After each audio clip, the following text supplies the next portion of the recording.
ወዳጃችን አቶ ማንጂት ሲንኒ ተዋውቋቸው የ66 ዓመት እድሜ ባለጸጋ የሆኑት ጋሼ ማንጂት ለየት ያለ ጥንካሬ ያላቸው ሽማግሌ ሲሆኑ ከሰሞኑ በፀጉራቸው 12000 ኪሎ ግራም የሚመዝን መንትያ ወንድሙን በጀርባ ያዘለ የሚመስል ተደራራቢ አውቶቡስ ጎትተው የዓለምን ክብረ ወሰን መስበር ችለዋል። መኖሪያቸውን ሀገር እንግሊዝ ሌስተር ከተማ ላይ ያደረጉትና ከዚህ ቀደም የተለያዩ 56 የዓለም ክብረ ወሰኖችን የግላቸው ማድረግ የቻሉት የሶስት ልጆች አባትና አንድ የልጅ ልጅ ያላቸው ጋሼ ማንጂት ለወትሮ እግሮቹን ለማንቀሳቀስ ነዳጅ አጥጡኝ የነበረውን አውቶቡስ ሐር በመሰለውና እንደ ካቡ በተነከረው ፀጉራቸው ጎትተው እግሮቹን እንዲያንቀሳቅስ አስገድደውት ነው ከዓለም አንደኛ መሆናቸውን ያስመሰከሩት። በእርግጥ ከዚህ ቀደም እንደ ፈረንጆቹ አቆጣጠር በ2009 ዓመተ ምህረት 8500 ኪሎ ግራም የሚመዝን አውቶቡስ ጋሼ ማንጂት በፀጉራቸው ጎትተው የነበረ ቢሆንም በቀጣዩ ዓመት ሌላ ተገዳዳሪያቸው 9500 ኪሎ ግራም የሚመዝን አውቶቡስ አንከብክቦ ጎትቶ አንደኝነታቸውን ቀምቷቸው ነበር። እናም ይህንን ክብረ ወሰን ነው እንግዲህ አሁን ላይ እዛው በመኖሪያቸው ሌስተር ከተማ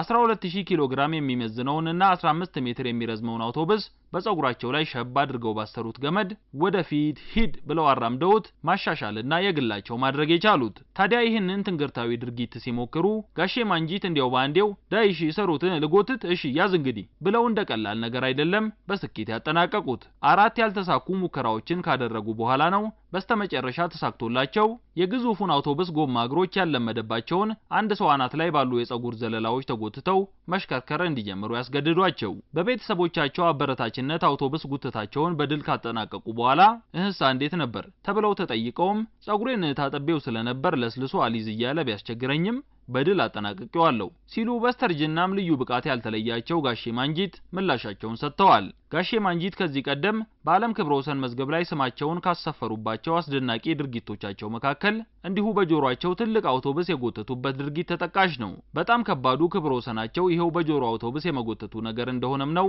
ማንጂት የሚናገሩት። ወዳጃችን ፀጉራችን አይደለም መኪና ሊጎተትበት ቀርቶ ማበጠሪያ ሲገባበት በራሱ ዋይ የሚያስብለን ብዙዎች የጋሼ ማንጂትን ፀጉር እያየን ፀጉር ማለትማ እንዲ ነው እንጂ ዝም ብሎ ኮኮስ መፍጀት ምን ዋጋ አለው ጆሮስ ቢሉ አሰሱንም ገሰሱንም ከመስማት ባለፈ እንዲ አውቶቡስን ሲጎትት ነው እንጂ እያልን የጋሼ ማንጂትን ድንቅ ብቃት ማድነቅ ነው።